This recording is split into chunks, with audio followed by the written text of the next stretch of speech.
eu tenho já algumas semanas, nós temos feito aqui pequenos teasers, né, sobre igreja. Na verdade tem um tema, por que somos igreja? Por que nós nos reunimos como igreja?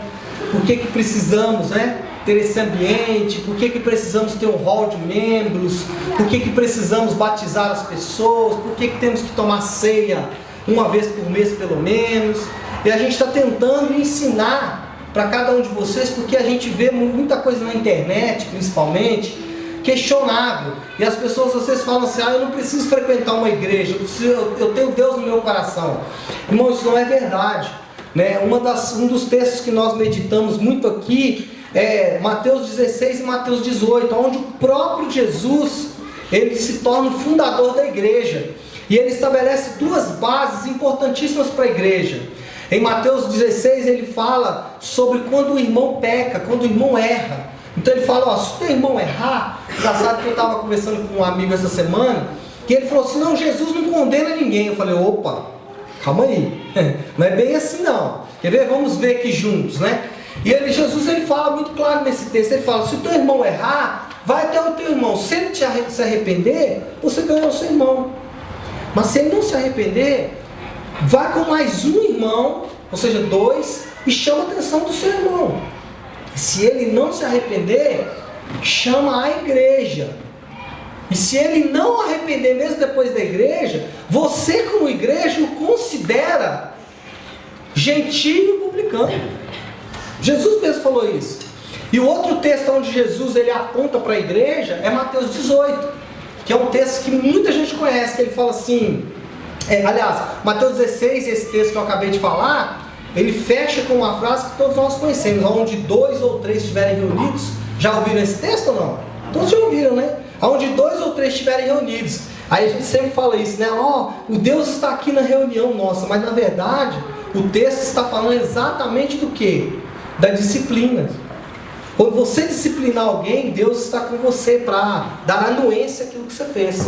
Então a igreja é muito importante.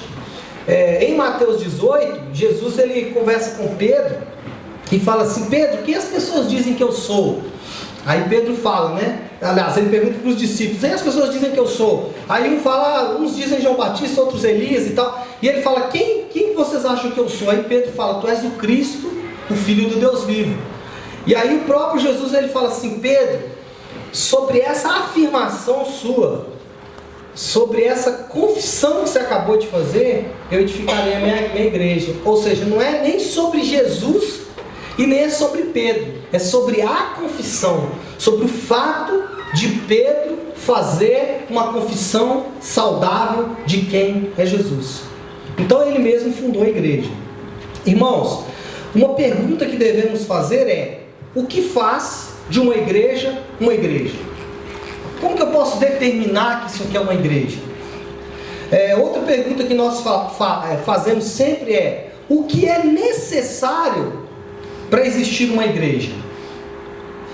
Outra pergunta importante é, pode um grupo que se diz cristão tornar-se tão diferente do que devia ser uma igreja, que tal grupo não deve mais ser chamado de igreja?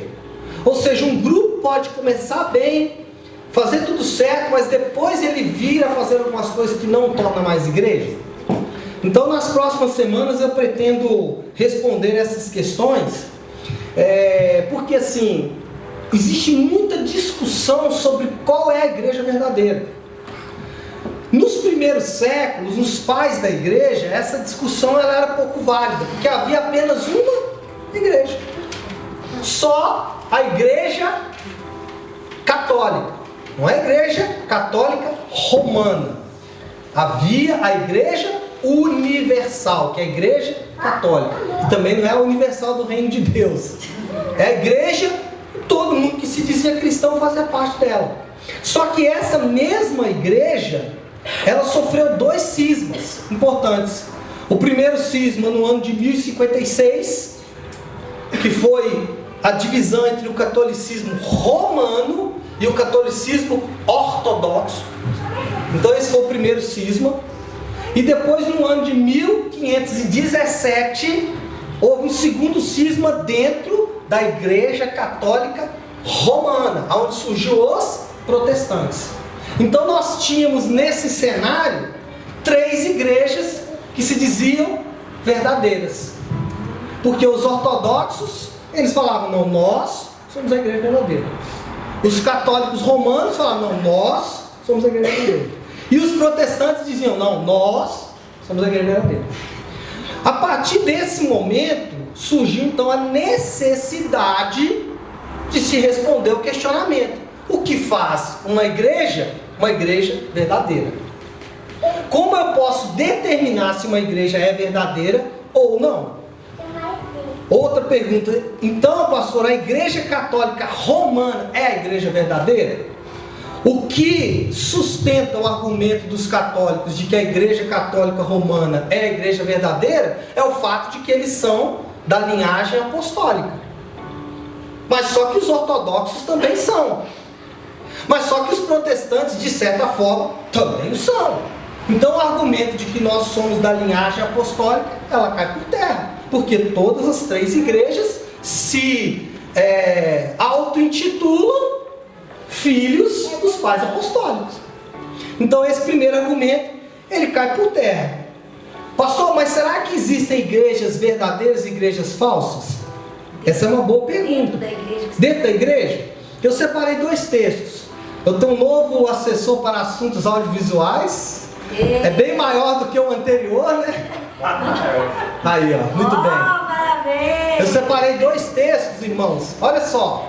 Esses 2 textos, Jesus ele está falando com João no Apocalipse. Essas 2 falas são do próprio Jesus. Ele está falando com João no Apocalipse. Mateus. Apocalipse 2:9 e Apocalipse 3:9. Olha que interessante. No 2:9, Jesus fala assim: conheço a tua tribulação, falando para uma igreja. Tá falando para uma igreja.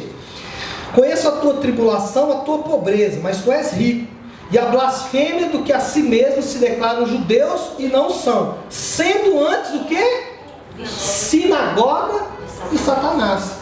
Ou seja, o que Jesus está falando é o seguinte: esses que estão dizendo que são igreja, na verdade não são igreja, são igrejas de Satanás.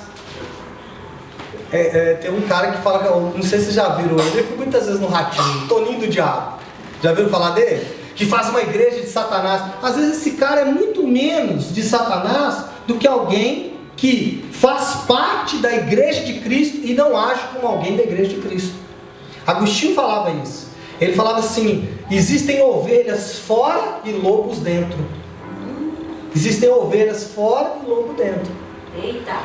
Tem um cara, se eu não me engano, é o João Damasceno. Ele foi também um dos pais da igreja lá por volta do século 7, 8.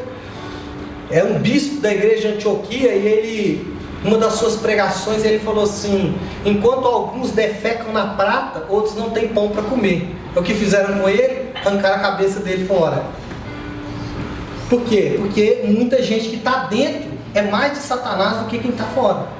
Olha Apocalipse 3:9 que diz: Eis farei que alguns dos que são da sinagoga de Satanás.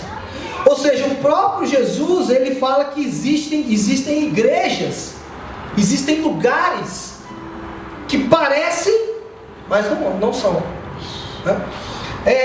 A partir então, principalmente depois da Reforma Protestante, surgiu a necessidade de se comprovar o que era uma igreja verdadeira e uma igreja falsa. A declaração da fé luterana, chamada de a Confissão de Augsburgo, que foi editada em 1530, no artigo 7 dessa mesma declaração, definiu a igreja como a congregação dos santos. Qual era a definição para ser igreja? Tirou-se a questão de ser pai apostólico, porque muitos que eram filhos dos pais apostólicos não estavam agindo como filhos. E aí, como que se determinou que uma igreja é verdadeira ou falsa? Esse artigo 7 fala isso. A igreja é a congregação dos santos, no qual o evangelho é ensinado corretamente e também os sacramentos são ministrados corretamente. Então, na confissão da fé luterana, que é um parâmetro muito bom para nós que somos protestantes, ele fala o seguinte: Duas características definem uma igreja verdadeira. Primeiro, a pregação correta do Evangelho. Segundo, a ministração correta dos que são sagrados, das atitudes sagradas. Que para a igreja católica são 7. Para nós, como protestantes, são 2. Pastor, quem está certo? Bom, a igreja católica se apoia na tradição da igreja. Para alguns sacramentos, como o casamento, por exemplo. Na igreja católica, o casamento é um sacramento. Só que, biblicamente, em nenhum momento o casamento é colocado como sacramento. O que nós acreditamos que é sacramento? Batismo e ceia. Porque foram as duas coisas que Jesus, de forma muito clara, falou: não deixe de fazer. Amém. Jesus falou: todas as vezes que beberdes o pão, comerdes o pão, beberdes o pão é ótimo, imagina você bebendo um pão, né? Aleluia, só se fosse diluído. Então, às vezes, comerdes o pão e beberdes o vinho, né? Vocês falam em memória de mim. Então ele deixa a ordem. E outro, que é o batismo, ele fala: quem crê e for batizado será salvo.